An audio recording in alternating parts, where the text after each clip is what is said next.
Welcome to another episode of Piecing It Together, the podcast where we take a look at a new movie and try to figure out what movies inspired it. And today on the show, we are talking about Late Night with the Devil. And joining me is filmmaker Nick Roth, who has a new movie out right now called Hanky Panky. It's coming out this weekend, and I'm really excited to watch it. It sounds absolutely crazy. We'll talk a little bit about his movie, too, after the conversation about Late Night with the Devil. Before we get into it, I do want to remind you, as always, to make sure you are subscribed to Piecing It Together wherever you listen to podcasts. You can follow us on social media at PiecingPod, and don't forget to join our Facebook group, Popcorn and Puzzle Pieces, where we continue the conversation about all the movies we talk about here on the show. Also, I want to tell you that we do have a Patreon, the Produced by David Rosen Patreon, where I post bonus and advanced content from Piecing It Together, Awesome Movie Year, and from my music career. I've also been posting some exclusive video versions of some of the episodes of this podcast on the Patreon. The main podcast will always be audio only, but if you want to watch us talk about these movies and what might have inspired them, some episodes will be on the Patreon. So if you want to support us, it is appreciated. You can check it out, patreon.com/bydavidrosen. Lots of great stuff to check out there. And with that said, let's get into this conversation about Late Night with the Devil. All right, Nick Roth is with me to talk about Late Night with the Devil. Nick, how's it going? Hi, going great. I feel like we're doing a late night talk show right now, and you're my guest. This is so fun. I'm going to try not to summon any demons if I can help it. If it happens, it happens. Maybe I'll get a little spike in downloads if that happens. But, Could be worse. It's all good. Yeah, that's true. Nick, it's your first time on the show. Tell people a little about yourself. So I'm primarily a screenwriter and a TV writer. I wrote on a TV show called American Housewife, but I'm sort of mostly focused on screenwriting right now, and I have this new movie that I somehow, which is also a crazy, very different vibe than Late Night with the Devil, but also sort of has a toe of in the horror world. Yeah. Hanky Panky. So I'm like mostly just focused on releasing a movie. Turns out that's like as much work or more work than making a movie. Yeah, and then once it's out, you gotta go talk about it a bunch, and you gotta you finish the movie, you're like and then you're like, oh wait, no, I have to, it's more work now, and it's slightly less fun than like being on set and making a movie. Yeah, for sure. Well, I'm glad we're talking about Late Night with the Devil. I wasn't even 100% sure if I'd do an episode on this one, but it is unique, and I did come up with a lot of puzzle pieces, honestly, for this one. Yeah? But yeah, I mean, we've got a lot of angles to go from, but at the same time, I was just, it kind of came, and everybody talked about it for like this quick minute, and then the AI thing kind of took over the conversation, and like I feel like we have to go on a little bit of a tangent on that. You being a filmmaker yourself, me being a composer, like we can't like ignore that. I mean, what are your thoughts on the use of AI in this, and the bad, the good, any of it? I wanted to deep dive this more, but so my understanding, so maybe you can clarify this for me. They used some generative AI to make still images that are in the film. Yes, like, those little transitions, like when they're going to commercial, when they like have like a still image, like we're coming back to night owls after these messages. Oh, those little like interstitial cards. Exactly, that's it. That's literally it. It's the craziest, like almost gotcha kind of thing, because it's like it's nothing. It's literally nothing. I could have made those, and they look like someone made them in Photoshop. Exactly. But at the same time, it's that whole give an inch, take a mile thing. If we're cool with this, the next thing you know, the whole score is done by AI instead of hiring someone like me. The whole screenplay is done instead of hiring somebody like you. I do think it's too damn difficult of a conversation to have in 10-15 minutes. I have so much trouble with this whole thing. It's very complicated, and I think it's worth like just taking a moment to be like, okay, so AI means a lot of different things. There's a lot of AI that gets used in a lot of different ways.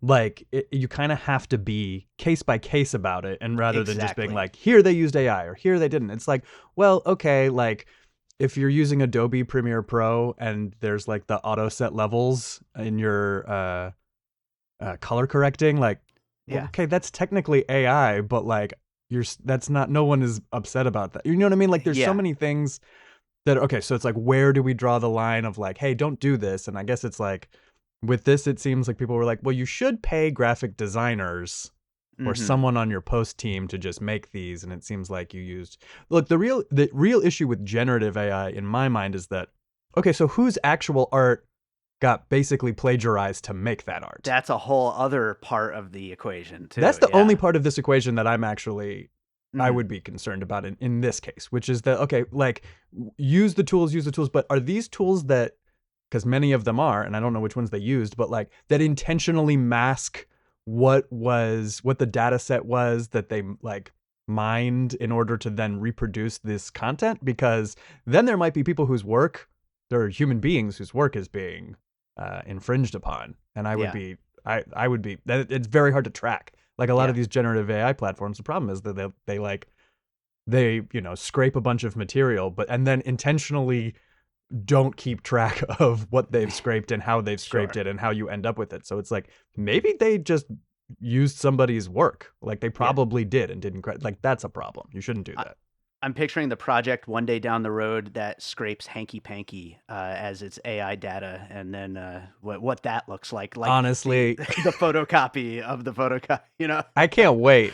That would be. I hope someone accidentally has like a napkin having an orgasm in their completely serious rom-com or something down the line because their AI was like, "What's this hanky? Oh, that's got a hanky in it." Yeah. This'll work. All right, we'll talk about Hanky Panky some more later. Let's get on to some puzzle pieces for Late Night with the Devil. You are the guest. What do you got first? Okay, so first of all, I just want to say this was harder than I thought it was going to be. And like, okay, so I'm also an adjunct professor of film. Like I spend a lot of time talking about movies and thinking about this. So like I kind of came into this being like, I'm going to be a ringer on this show. Like I'll go in, I'll be able to nail this. I felt like this was very hard. I just saw the movie last night. So I'm going to try to do my best. I only have a couple that I'm really confident about as being like, they're going to make me sound smart that I thought of this one, because there's some that are so obvious. So like, what do you think? Should I start with my best or start with the most obvious? Well, mine are also a big mix of the very, very obvious to the maybe a little bit of a deeper cut. So I feel you go either way. Maybe let's go to, let's get a smart one out there first. Let's get one where you're like, I came up with this. This is me. I'm good. Okay, then let's start with David Cronenberg's Videodrome. Nice. Which I think is like not necessarily the first thing that leaps into your mind with this movie, but there is a lot that I think is sort of between a little bit of the body horror, which like some of those worms coming out that feel very Cronenberg-y. And then really what I'm thinking of is the way that the film, we can do spoilers, right? Because we're like, spoil away. Yeah. The way that the film starts to, towards the end especially, blur what's real and what's not real, and sort of mess with the audience and like, what really happened? What happened? Like, are the cameras telling the truth or not? To me, that feels very much in line with a lot of Cronenberg films, Existenz, but especially Videodrome, where it's like, this is what happens. Like we end up, it's the media itself that are making it unclear whether Max Wren is hallucinating this stuff, whether he is sort of being brainwashed into doing it. It feels like the movie gets sort of increasingly Videodrome-y, and it's like mobilization of hallucination for like horror purposes, and we don't know what reality we're in. So it feels very, very, there's definitely one puzzle piece here that I think belongs to Cronenberg. And I think Videodrome is the one that leaps to my mind. I think that's a great one, and I didn't think of it, so I'm glad you brought it up here. And it also kind of makes you think about, so if this movie, Late Night with the Devil, is being presented in a way where they're, trying to act like it is a, an actual show that happened, right. And what did people watching this think, And when you think of the effects of, everything that happens in Videodrome, you kind of get maybe a little bit of a point of view of how crazy that is to see this stuff unfold on television. And and then I love bringing in the body horror element. Some of that stuff was absolutely disgusting, and I'm sure Cronenberg would love all that stuff in here. So that's a good one. I'm glad you brought it in here. Yeah, and some of actually, I would just to add, like there's a couple shots that I think like there's a moment where it seems like Abraxas or the devil or whatever it is sort of coming out of the screen. Sure. That seems to like like pressing up against the sort of static, like that is almost shot for shot out of the moment in Videodrome where I think it's Nikki is like, it's Debbie Harry as Nikki Yeah, is sort of sure. like bursting out of the screen, right? So Yeah.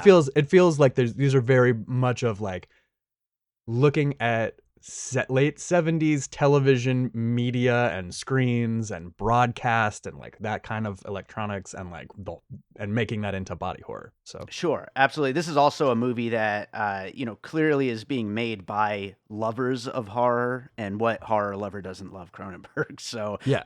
that's in the DNA right there. So, I'm going to go with an obvious one for my first one that a lot of people have made this comparison. I'm throwing it out there because I just watched it for the first time because of the comparisons that have been made to this, and that is Ghostwatch, which Oh, good.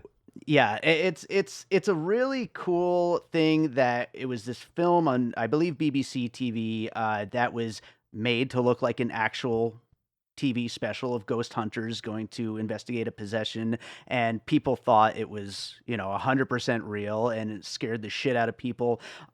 Personally speaking, like to watch it with that understanding, it kind of takes some of the oomph out of it, but Sure. it's still very effectively made and really feels both like an actual television show, which I think Late Night with the Devil does a great job of, approximating, those shows of the 70s, and also of being these ghost hunting shows, which I'm not like a big fan of those shows, but I have seen a lot of them with my wife who loves those kinds of things, and yeah, I mean, watching these things unfold in a way where it's usually presented as real, but then you're watching a movie here, so it's not real, but it's being presented in the movie as if Mm-hmm. it's real. It just adds those layers and layers of meta-ness to it all. And Ghostwatch, I know it's like a beloved cult classic at this point.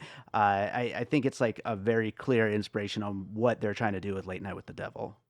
That's great. I'm glad you went that way because I don't have a lot of that sort of like plays with that mockumentary form, Yeah, puzzle piece stuff. right And on. I really appreciate the way that the film like doesn't shy away from making references that are so specific and historical that I don't get them. Like Yeah, like I don't really understand some of the like really inside lates, like in that opening monologue there's like Billy Carter jokes. I'm like, what? So but like I'm having to put them together. I'm like, Jimmy Carter had a brother who was dumb and that was a thing that late night hosts made fun of, I guess. News yeah. to me, like, but I get it. And it like I like that I don't get those jokes. I feel like it's well researched, it's authentic, and it actually like helps build the reality, I think, of the world. Yeah, completely agree with that. Let's go to another piece. What do you got next? Okay, let's do another smart one. Mm, And I'll just get progressively dumber with my yeah, picks. that Okay, my works. other one that I really feel good about is Jordan Peele's Nope, Okay. which is I think it's so recent that it almost doesn't feel like this could have been a touchstone in some ways because I bet they wrote the script before Nope was out. But there's so much going on, I think, in Jordan Peele's Nope that resembles thematically what they're dealing with in Late Night with the Devil. So Hmm. the first thing is that one of the sort of threads of Nope is these flashbacks to this multicam sitcom, Gordy's Home, where Hmm. this horrible tragedy happened that ended the show, right? And so we get lots of these like, look how corny and cheesy this sitcom was, right?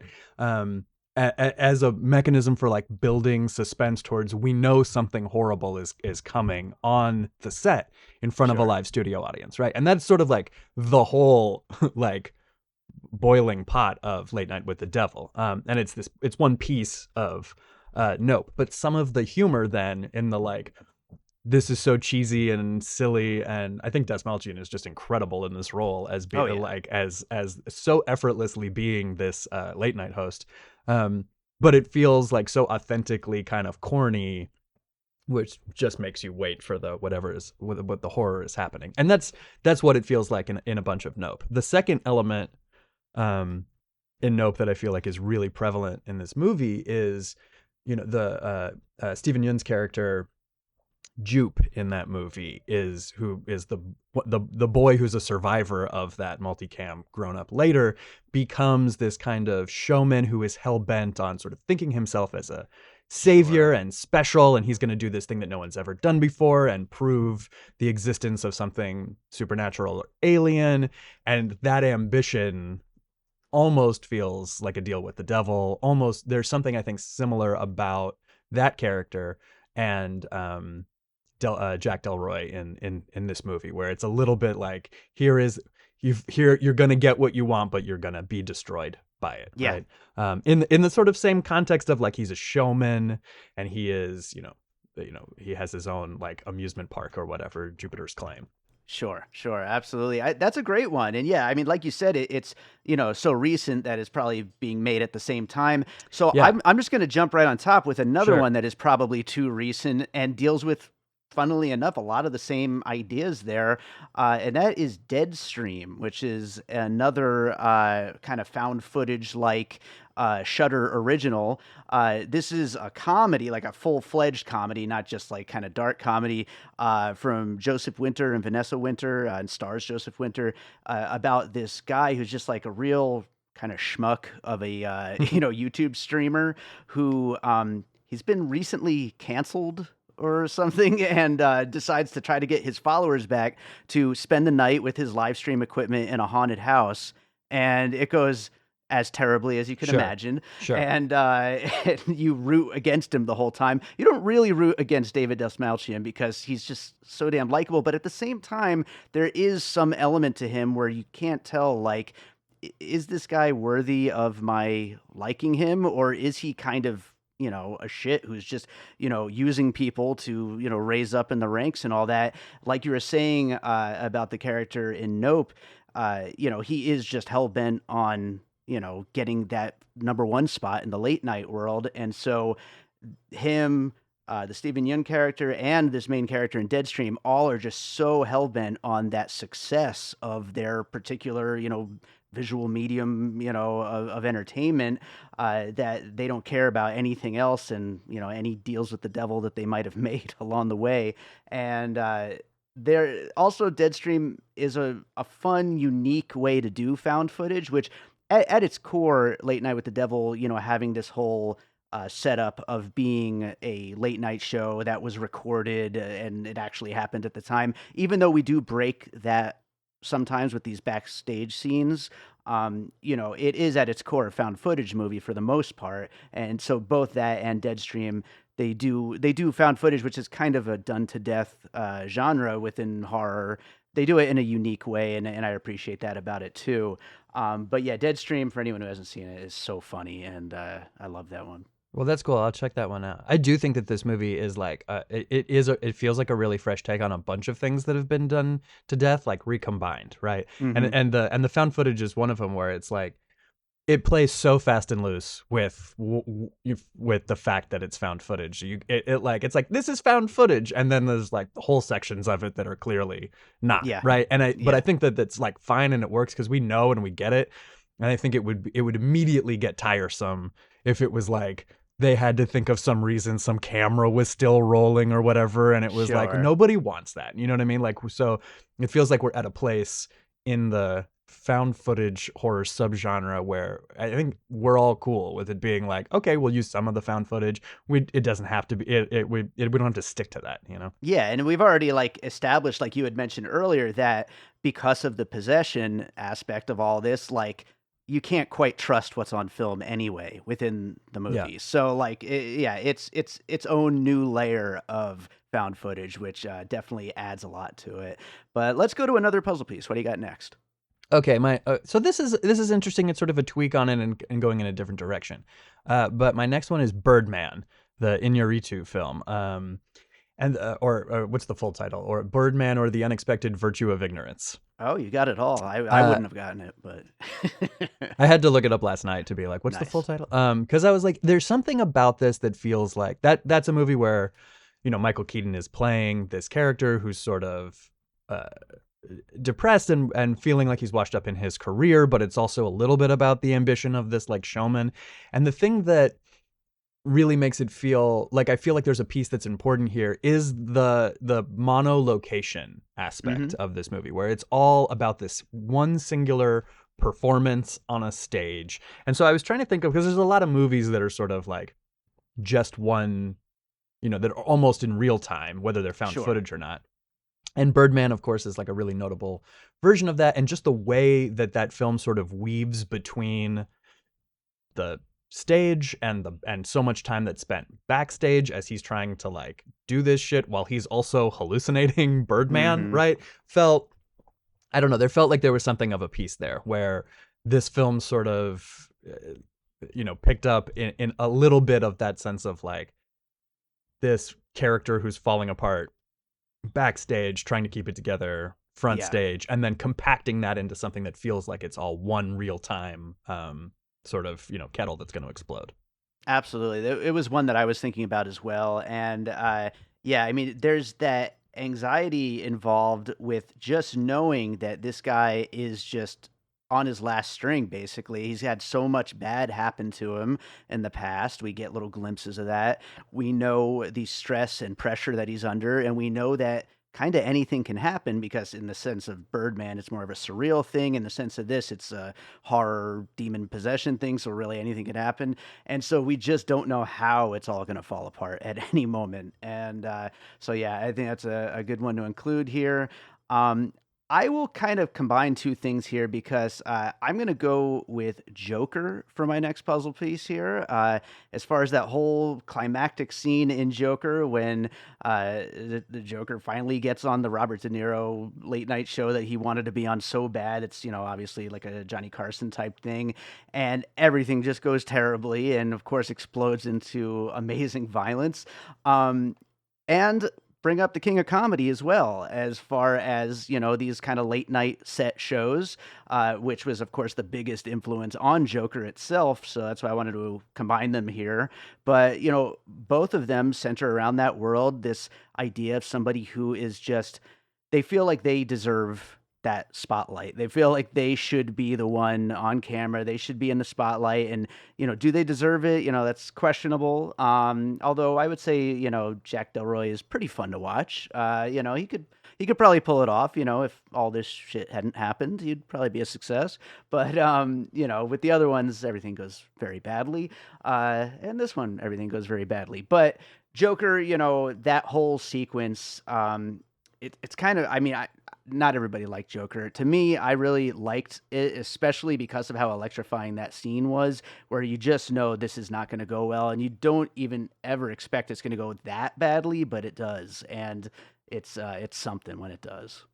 Yeah, I think that's right on with like, again, the sort of lightness, the juxtaposition of the lightness of the like late night, which it has this like weird dark edge because people can be sort of like mean and feel like, but it's like that big fake smile feels like it's like important, right? And then just knowing something horrible is coming. And I think Late Night with the Devil is really effective in like, it's all going so bad by the end of this movie, and like you're just waiting to see when and how that's going to drop, and it does keep you sort of like, I don't think it's very unpredictable. I think you it's going bad, but you're like, there's a lot of different ways that this could go bad, and I'm excited to see how it does. Absolutely. Absolutely. What do you got next? Okay, so the next is like, I wanted to include there. I feel like David Lynch has got to be on the list of puzzle pieces for this film. And so I went back and forth on a lot of different possibilities, like Eraserhead, which is actually, I think it came out the year that this is set. So it feels like there was 77, right? So like, especially with the like weird deformed baby in Eraserhead, kind of is like the weird worm puppet thing that we see a couple times in this movie. But ultimately, I'm going for my Lynch puzzle piece. I'm going to do Twin Peaks. And the reason is, besides demonic possession, being sort of like the always in the background of Twin Peaks, like on Twin Peaks, there was always this sense, and it's like Lynch at his most, let's say the first season of Twin Peaks was Lynch at his most, like, it's not gonna, the entire narrative is not gonna totally devolve. It's not gonna just turn into some expression of his dreams or whatever. It really is like we're following a very coherent, pretty much linear story that is also like really funny and really inventively playing with genre. And I feel like that's a lot of what this movie is doing. Is like, it's sort of keeping on our toes, like what kind of horror is this about to be? Is it a supernatural horror? Is this going to be something where it's all in his head and there's murders? Like, and it's a movie that manages to get like kind of have its cake and eat its too, and have all of those. Yeah. The other thing that makes me feel like there's like an overt nod to Twin Peaks is that like the iconography of owls is like goes throughout as one of the motifs of Twin Peaks, where it's the owls are not what they seem, and it's like this big sort of, there's like this weird connection between demonic possession and Bob and owls are the expression of that. And in in Late Night with the Devil, not only is the show called Night Owls, but then we see that the owls are the sort of like iconography of the grove, which is I think as thinly veiled an allusion to the Bohemian Grove as you could come up with, right? But this sort of there's like this owl mask seems to be the sort of high priest of the grove, and they have these little toy owls that are sort of the statues, and sort of connecting owls, Satanism, and the show. And that's like, that seems to be this important like there's owls on all those interstitial, I guess, AI created cards or whatever. Yeah. But that just felt like, to me, I was like, as soon as I saw owls in a couple different places, I was like, oh, this is doing Twin Peaks a little bit. Yeah. Prompt, Twin Peaks-esque late night show, interstitial cards. That's, yeah. And there's also just something about like the timelessness of Twin Peaks and the slicked back hair and the feeling very period, and the like, and it's I felt it was pretty Twin Peaksy. Besides the fact that wasn't David Dastmalchian also in the reboot or the third season of Twin Peaks? I actually haven't seen it, so yeah, I haven't seen it. But yeah, he seems like he would fit in that world. So that's he feels like a character that David Lynch invented in some ways. Yeah, he really does. Like, so I that was like throughout my mind. I was like, there's a lot of Lynch happening here. I like it. I'm going to go with a little one here. I was thinking of the show Comedy Bang Bang. Interesting. Yeah, I just that first of all, the 70s set talk show, obviously is how they set up that whole show, which for anyone who hasn't seen it, Scott Aukerman just creates this talk show situation where literally anything could happen at any moment. And it's, of course, not horror, it's comedy. It's just like absurdist comedy. But the idea of like, this is exactly like lovingly like a 70s talk show, except for it's not whenever we want it to be, because it could be anything. And that's something we've talked about in some of these other pieces as well, that because it's the horror setting, anything could happen, because it's demonic possession, you can't trust what you're seeing. But, just the idea of recreating it just to mess with it. I was thinking of Comedy Bang Bang. Cool. Such a fun show. What do you got next? God, look, I went back and forth, but I just feel like and maybe this is what you're saving in the bag too. It's so obvious, but it needs to be pointed out that you can't talk about this movie without talking about The Exorcist, because it's not just in the Lily character as this like she's this little girl that's possessed by the devil, which feels like it's so doing an Exorcist that it's like aware of The Exorcist, and it's almost like the characters in this show exist in a world where The Exorcist came out a few years ago, right? Like, that's true. Yeah. So are they thinking about The Exorcist? Yeah. But then also just like the sort of interesting way that Christu is like first taken over, and then that like spawns this like the spitting of the black bloody vial or whatever, the demon within or whatever. It just feels like between the 70s setting and the fact of it being a little girl possessed by the devil, I mean, the pitch for this movie feels like it's The Exorcist on a late night talk show, right? And exactly. So I feel like we can't not talk about The Exorcist here.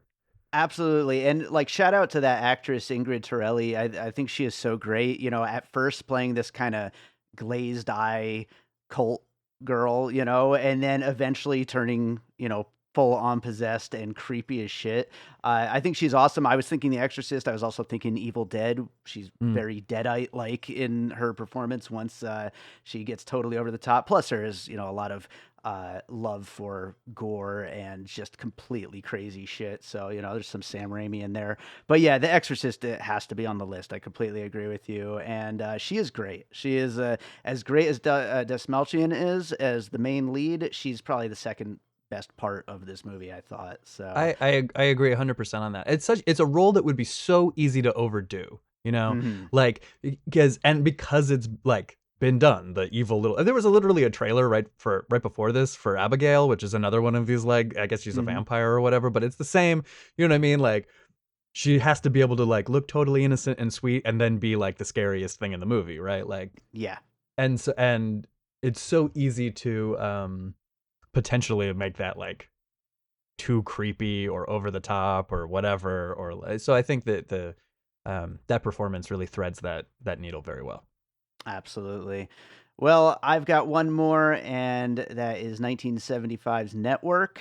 Again, we're talking about this recreation of the late night setting and seeing behind the scenes of how one of these shows actually works, and the mental effects that constant drive, not only to be number one, which we've talked about, but also this is a taxing job for anybody, even if there's not demonic possession involved.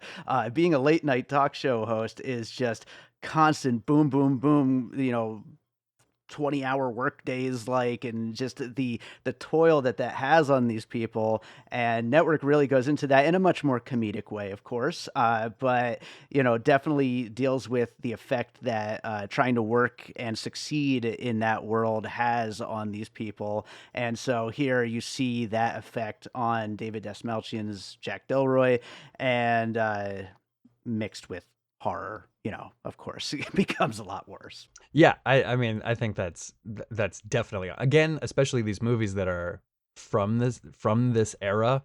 There is like Mhm. a real feeling of like mining that and then bringing a new take to it. Absolutely, absolutely. Well, I'll read down our list of puzzle pieces here, and then we'll get into some closing thoughts on Late Night with the Devil. We talked about Videodrome, Ghostwatch, Nope, Deadstream, Birdman, Joker and the King of Comedy, Twin Peaks, Comedy Bang Bang, The Exorcist, and I squeezed The Evil Dead in there too, and Network. Obviously we're going to get into that whole, late night setting and demonic possession stuff, and people kind of cracking under pressure type of movies. But other than that, though, are there any other things that you wanted to mention about Late Night with the Devil that we didn't quite get into while doing puzzle pieces? I just appreciated, like, as primarily a screenwriter, I always really appreciate when a film like is really willing to sort of like go off the most expected story structures, and like Mm. there's not like, I don't really think Dastmalchian's character saves the cat at the beginning of this movie, or like, you know what I mean? Like I mean, look, there's things that there's an act 1 and act 2 and act 3 or whatever, but like it keeps you on your toes, because you, especially in the way that in the second half it starts to break down like what's going on. Like I'm all like I I find it so refreshing right now when there's a movie that I don't know how it's going to end in the first Hmm. by the end of the first half. And I think this movie does a great job at that. Yeah, that's absolutely fair, because that is one of the things that's exciting about watching this movie is you know generally where it's going, but you don't know how it's going to go there, and you don't know what the implications of really anything that you're seeing are going to be for the characters or for the story or any of it. And so yeah, that is exciting filmmaking when stuff like that happens. So yeah, I think that's a good place to wrap up Late Night with the Devil. Is there another movie you watched recently you'd like to recommend to our listeners? Oh my god. I would have to think about that. Besides That's my good. own, just watch my movie, Hanky Panky, that's Yeah, coming out soon. that's true. That's true. Can it be a TV show? Yeah, sure. Okay, so I've recently rediscovered, and at first I hated it, and now I'm like hooked, and it's like become my guilty pleasure. It's like 10 years old. Mozart in the Jungle, which is, I I never know this is, watched that. it's a completely different Isn't that direction. Jason Schwartzman's in it? He's a minor character, and I think he was Okay. one of the, maybe a writer. He was an EP on it, I think. Hmm. It's like him and Roman Coppola and a bunch of those, Yeah. people in that Wes Anderson-y world. But at first I was like not in, and I thought it was, just like it didn't hook me. And then like I watched a few episodes, and then immediately now I'm in season 3. Like it's like I'm completely sucked into the show. It's just like the performances are really good, and like Gael Garcia Bernal is just like, I just want to watch whatever he's gonna do in this. This is such a good character for him as Right on. Rodrigo, the this like, you know, mate drinking hallucinatory composer who's like a Gustavo Dudamel on acid or whatever. It's great. Nice. It's a fun show, and like I'm gonna watch the entire thing and then be sad that it's over after Yeah. 4 seasons. Yeah, that sounds about right. Well, great recommendation there. Let's talk a little bit about your new movie. Tell people about it because, like, it's probably a hard one to describe, like, without just being like, watch the trailer. Yeah, and literally some people are like, this trailer tells me nothing about this movie. Like people who have seen the movie are like, I go back and look at the trailer, they're like, what are you doing? Like this isn't. So it's very hard to. It's a very genre bending, silly comedy. I described it as Clue on acid, actually. Mhm. I guess I'm going for on acid as my comp these days. There you It's go. got murder. It's a comedy. Look, first and foremost, it's a comedy. It's a Yeah. funny movie. It's an ensemble comedy, and it's just sort of a very sort of lo-fi DIY friends making a horror movie that's, I think sort of surprisingly, we hope, kind of like smart and well-intentioned and like actually trying to be good as much as we can with no money or resources. Mhm. And for that reason, I think it sort of stands out. I'm hoping from like a sea of like other zero budget horror movies that are comedies that are, we're swinging for the fences. Do you know what I mean? It's like it's a Yeah. sci-fi, Christmas, romance, murder mystery. Like we're trying to do a lot of things, and it was just like a group of friends, me and my it's co-directed with my wife, Lindsay Hahn, who's also in the movie. We're both in the movie, and it's just like a lot of fun. I think. I hope Yeah. that's what we're going for. And not included in that description right there are a bunch of inanimate objects that get involved in the fun. Yeah. Okay. It's a movie about a talking napkin who is, let's say, aroused by having his napkin body used to clean up messes. This is his Mm, fetish. mm, Who ends up in a sort of cosmic confrontation with an evil interdimensional top hat, mm. voiced by the incredible Seth Green, um, with the fate of humanity in the balance. Right. This is also an alien invasion film. Ah, yeah. Those are some of the most fun movies when you have so many different angles. You brought up Nope earlier. Like Nope is a movie where it's like, there's so many different threads going into that movie, and that is always a fun thing to see. How long have you been working on this one?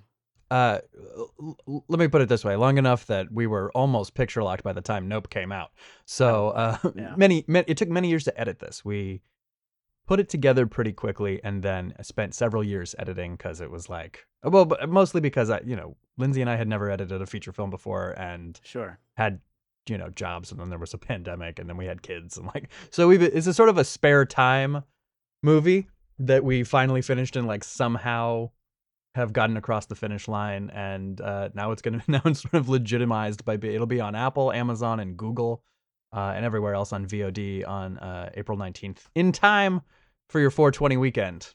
Amazing, amazing, awesome. And now that it's going to be out there, what are you working on something else, or are you going to expand the Hanky Panky verse? Yes, I'm Yeah, exclusively focused on Hanky Panky 2, nice. subtitle, it's okay if you didn't see the first one, and Yeah. then Hanky Panky 3, Hat Trick, and Mm. then a Hanky Panky prequel TV show about the young Sam like first discovering this napkin and the travails of being like an awkward adolescent boy in high school with a talking napkin that comes when he cleans up messes. Like Mm.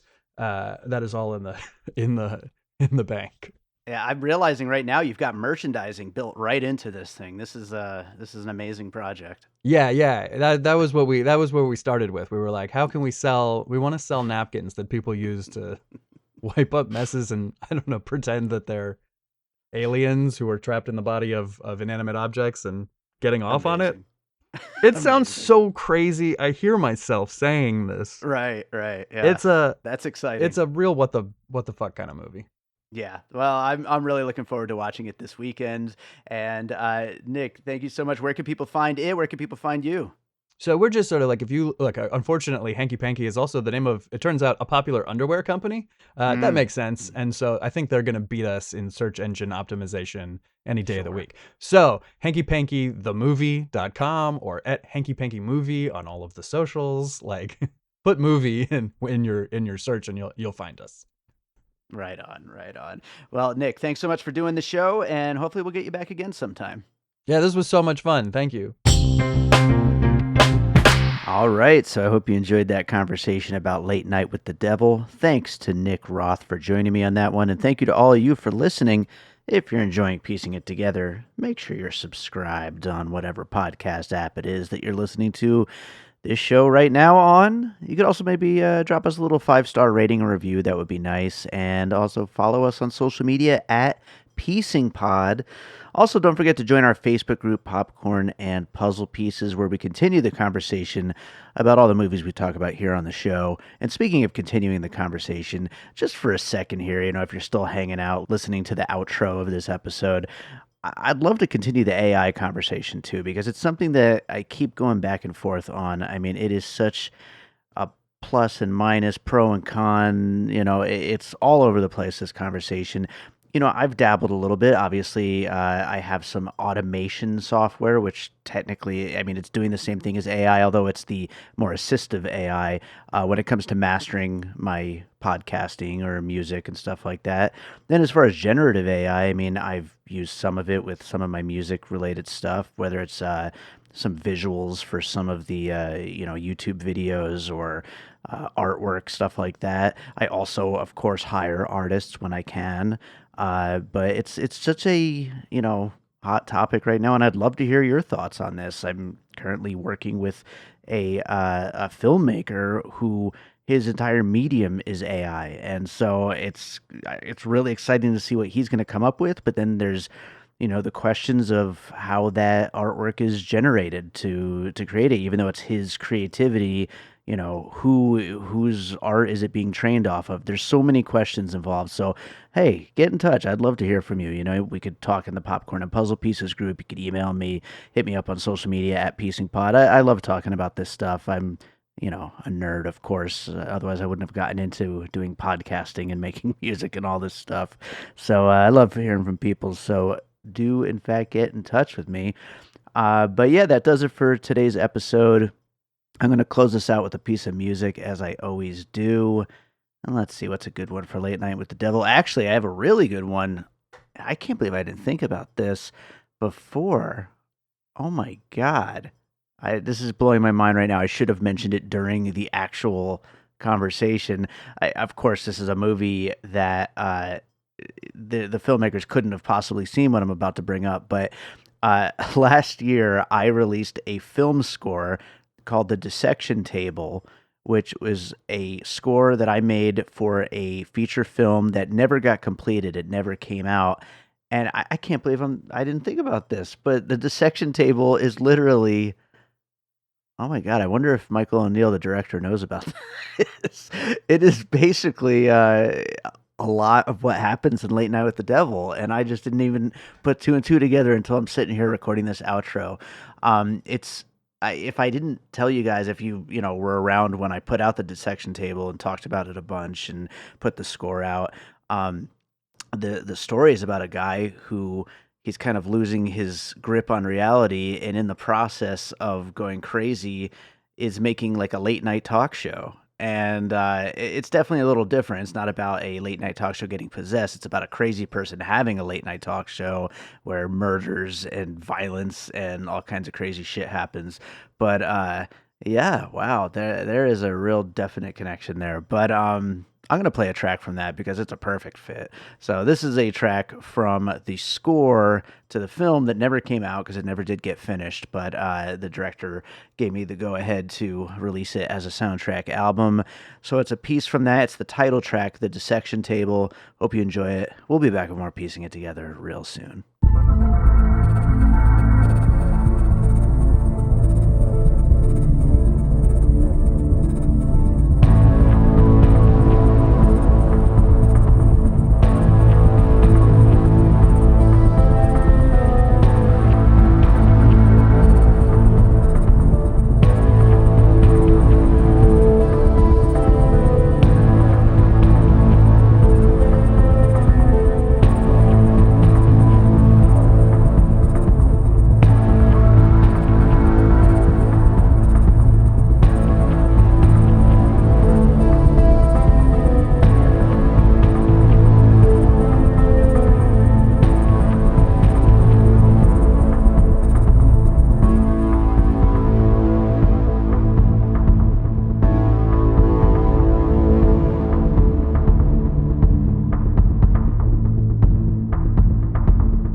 An All Points West production, produced by David Rosen in Las Vegas.